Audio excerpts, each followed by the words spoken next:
मेरे पीछे आप दो तस्वीरें देख रहे हैं। ये दो तस्वीरें उन दो बल्लेबाजों की हैं जिन्होंने अलग अलग पारियों में टीम इंडिया के लिए सबसे कमाल की बल्लेबाजी की। एक तरफ है केएल राहुल जिन्होंने पहली पारी में 101 रन बनाकर भारत को 120 या 130 रन पर निपटने से बचाया और इज्जत थोड़ी देर के लिए ही सही बचा करके रखी। दूसरी तरफ है विराट कोहली जिन्होंने हर संभव कोशिश किया कि भारतीय टीम को पारी की हार से बचाया जा सके, लेकिन कोई और बल्लेबाज उनके 82 गेंदों में खेले गए शानदार 76 रनों की पारी का साथ देने के लिए उनके साथ खड़ा नहीं नजर आया। अंततः विराट कोहली भी चले गए और भारतीय टीम पारी और 32 रनों से हारते ही साउथ अफ्रीका के खिलाफ जो 32 सालों का सूखा था सीरीज जीतने का जो सपना था उसको तोड़वा दिया। तो सबसे बड़ा सवाल ये उठता है कि आखिरकार इस हार के वाकई में वजह क्या हैं? तो दरअसल इस हार के तीन सबसे बड़े जिम्मेदार हैं। कौन है वो हम आपको इस वीडियो में बताने वाले हैं और कैसे ये सपना 3 दिन में ही हमारा टूट गया, ये सब कुछ जानेंगे इस वीडियो में। वीडियो को अंत तक देखिएगा, पसंद आ जाएगा तो लाइक कर दीजिएगा। लाइक की संख्या का टारगेट हमारा है 2000 का। चैनल सब्सक्राइब कर लीजिएगा और साथ ही साथ क्रिकरोच की फैमिली में शामिल हो जाइएगा, क्योंकि यहाँ पर आपको मिलेगा मैच के दौरान pre match, mid inning, post match show के साथ साथ रिसर्च बेस्ट कंटेंट लगातार आपके लिए हम लेकर के आ रहे हैं। दरअसल भारतीय टीम जब अफ्रीका पहुंची, T20 सीरीज हमने टाई किया, बराबर किया 1-1 से, वनडे सीरीज 2-1 से जीता और जिस प्रकार की अफ्रीका की टीम नजर आ रही थी उसको देख करके ये लग रहा था कि भारतीय टीम इस बार जो है अफ्रीका में कुछ अलग कारनामा करेगी, इस बार सीरीज हम जीतेंगे। जैसे पिछली बार हमने सेंचुरियन में जीत के साथ शुरुआत किया, हालांकि जोहान्सबर्ग में और केप टाउन में हम हार गए सीरीज 2-1 से, लेकिन इस बार ऐसा लग रहा था कि कहीं ना कहीं जो है वो मौका ऐसा आया है जहां पर टीम इंडिया एक मौका बना सकती है सीरीज जीत की। लेकिन जैसे ही हम टॉस हारे, मानो हम मैच वहीं पर हार गया था, क्योंकि हमारे बल्लेबाजों का एटीट्यूड जो था वो इस तरीके का था कि मानो टेस्ट में T20 खेला जा रहा है। और उसके बाद बल्लेबाजों पर रही सही जो कसर थी उसको पूरा कर दिया हमारे गेंदबाजों ने। अब तीन जिम्मेदारों की अगर बात करें, तीन जिम्मेदार, और बताऊंगा मैं विराट कोहली के बारे में कि विराट कोहली एक तरफ से जिस तरीके से बैटिंग कर रहे थे, दूसरा कौन बल्लेबाज उनका साथ दे सकता था जिसकी वजह से हम मैच बचा सकते थे, उस पर भी चर्चा करेंगे। लेकिन पहले उन हार के तीन जिम्मेदारों पर बात करते हैं। पहला जो जिम्मेदारी होनी चाहिए वो तय होनी चाहिए हमारे ओपनर्स बल्लेबाजों के ऊपर में। पहली बात, या यूं कहें कि टॉप ऑर्डर की बात करें, टॉप ऑर्डर में आते हैं आपके दोनों ओपनर और प्लस शुभमन गिल नंबर 3 पर। टॉप ऑर्डर में अगर आपके पास देखेंगे तो रोहित शर्मा और यशस्वी जायसवाल, दोनों के बीच में कोई भी तालमेल नहीं नजर आ रहा था। रोहित शर्मा पहली पारी में जहां एक फैंसी शॉट खेलने गए, आउट होकर चले गए, दूसरी पारी में गेंद उनको बड़ी शानदार पड़ गई और उसको वो खेल नहीं पाए, आउट हो गए। इसीलिए कहा जाता है कि टेस्ट क्रिकेट में अगर आपको मौका मिले तो कोशिश करना चाहिए उस मौके को भुनाने का, कोशिश करना चाहिए ज्यादा से ज्यादा क्रीज पर टिक करके अपने विकेट का वैल्यू लगाने का, जो कि डीन एल्गर ने किया, जो मार्को यानसन ने किया, डेविड बेडिंगम ने जो काम करके दिखाया अफ्रीका के लिए, वो काम भारत के लिए कोई बल्लेबाज करता हुआ नजर ही नहीं आ रहा था। रोहित शर्मा के साथ यशस्वी जायसवाल भी दोनों पारियों में आउट हो गए।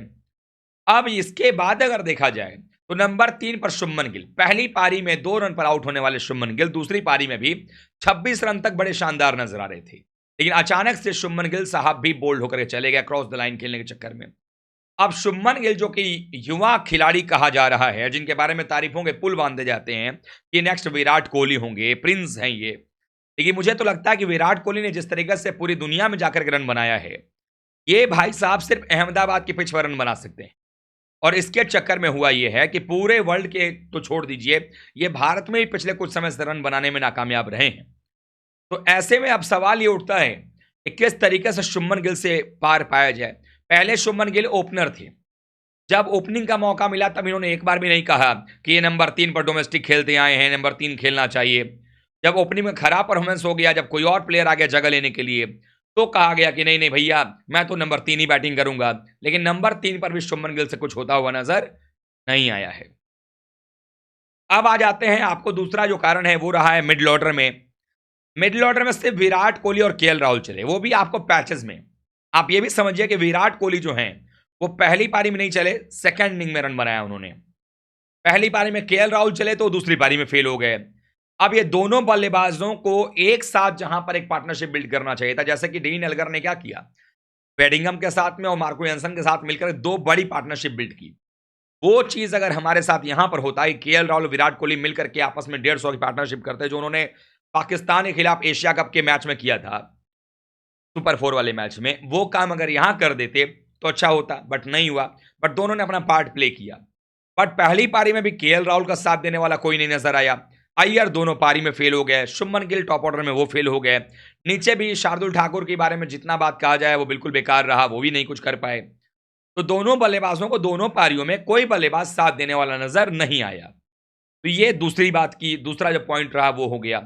तीसरा पॉइंट जो रहा, जो सबसे इंपॉर्टेंट फैक्टर था, वो था हमारी खराब गेंदबाजी।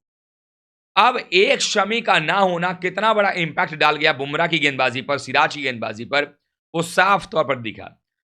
शमी के ना होने से आपने प्रसिद्ध कृष्णा को खिलाया। प्रसिद्ध कृष्णा की बॉलिंग बिल्कुल दो कौड़ी की गली क्रिकेट वाली बॉलिंग नजर आई, जहां पर कि जब बाउंसर डालना था, जब शॉर्ट पिच बॉलिंग करनी थी, वहां वो कर नहीं पाए। वहां फुलर लेंथ की बॉल डालते रहे, जहां फुलर डालना था वहां शॉर्ट पिच करने लगे। उनके साथ साथ सोने पे सुहागा हो गया शार्दुल ठाकुर की गेंदबाजी। उन भाई साहब को पता ही नहीं चला कि वो टेस्ट में नहीं T20 में गेंदबाजी कर रहे हैं, ऐसा लग रहा था। उनको मालूम ही नहीं चल पाया कि वो टेस्ट क्रिकेट खेल रहे हैं। और इस चक्कर में हुआ ये कि पूरा का पूरा जो है वाहियात गेंदबाजी रही। सिराज भी अपने लय में नहीं नजर आए। एक जसप्रीत बुमराह ने 4 विकेट निकाला, उससे ज्यादा वो क्या कर सकते थे। अगर शमी होते तो शायद ये जो टीम अफ्रीका ने 410 रन बनाए, वो शायद उतने रन नहीं बनते, 408 रन नहीं बनते उनके। हो सकता था कि वो जो आंकड़ा उतना गया वो हो सकता कि हम 200 पर निपटा देते हम अफ्रीका को, जिस तरीके से हमने शुरुआत की थी। लेकिन कहीं ना कहीं जो है वो साफ तौर पर जो है समझ में आ रहा है कि कहीं ना कहीं जो टीम इंडिया की जो हालत है उसकी जिम्मेदारी में ये तीनों कारण नजर आ रहे हैं। पहली कारण ओपनर्स, या यूं कहेंगे टॉप ऑर्डर का ना चलना। दूसरा कारण मिडिल ऑर्डर में केएल और विराट के अलावा दोनों पारियों में कोई और उनका साथ देता नजर नहीं आया। तीसरा कारण जो रहा वो ये रहा कि यहां पर हमारी खराब गेंदबाजी रही। अब आने वाले समय में सीख क्या मिल सकती है? सीख ये मिल सकती है कि विराट कोहली की तरह ही बाकी बल्लेबाजों को भी धैर्य रख करके बल्लेबाजी करनी पड़ेगी।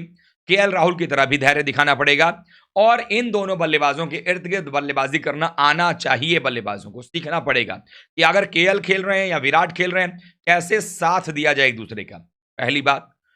दूसरी चीज सीखनी पड़ेगी, गेंदबाजी में परिवर्तन करना पड़ेगा। हो सकता है कि अगले मैच में आपको मुकेश कुमार की वापसी होती हुई नजर आ जाए। टीम इंडिया ने कोई ऑप्शन छोड़ा भी नहीं है। आपके पास में ले दे करके बचे हुए हैं शुभमन गिल, या तो फिर आप रिंकू सिंह के पास जाइए, जिनको कुछ मौका दीजिए बैटिंग करने का, वो भी एक कारण हो सकता है। लेकिन आपके पास में वो ऑप्शंस नहीं नजर आ रहे हैं, पहली बात। तीसरी चीज है कि गेंदबाजी की बात जो हमने की, गेंदबाजी बिल्कुल खराब चल रही है। शार्दुल ठाकुर क्या रातों रात कुछ अच्छा कर पाएंगे, भरोसा कम नजर आ रहा है। लेकिन अगर सीरीज हम जीत नहीं सकते तो कम से कम सीरीज ड्रॉ करने का मौका केप टाउन में होगा। वैसे टेम्बा बाउमा रूल्ड आउट हो गए हैं साउथ अफ्रीका की सीरीज में से, हैमस्ट्रिंग इंजरी हो गई थी। और डीन एल्गर के लिए क्या सीरीज जा रही है, ये रिटायरमेंट वाली सीरीज है उनकी। 185 रन की नॉक यहां खेल दी, कप्तानी किया उन्होंने। अगले मैच में बतौर कप्तान अपना आखिरी मैच खेलेंगे, जबकि वो कप्तान नहीं थे। तो ये है किस्मत, डेस्टिनी। उम्मीद करेंगे कि भारतीय टीम अच्छा परफॉर्मेंस करेगी, यही उम्मीद कर सकते हैं, क्योंकि अपने घर में तो हम अच्छा करते ही हैं, लेकिन बाहर जाकर के जो अच्छा नहीं कर पा रहे हैं उसके लिए देखना पड़ेगा। अब क्या कुछ होता है ये तो वक्त बताएगा। आपको कैसी लगी वीडियो को लाइक कर दीजिएगा, अच्छी लगे तो चैनल सब्सक्राइब कर लीजिएगा, क्रिकरोच की फैमिली में शामिल हो जाइएगा। और लाइक की टारगेट संख्या 2000 का है, प्लीज़ कर दीजिएगा और अपना प्यार सपोर्ट बनाए रखिएगा। शाम में 7:30 पर तमाम अपडेट्स के साथ हम जुड़ेंगे। शाम 7:30 बजे शो करेंगे, तो अपना प्यार सपोर्ट लेकर के जरूर हाजिर हो जाइएगा। तब तक के लिए आप सभी का बहुत बहुत धन्यवाद। थैंक यू सो मच दोस्तों।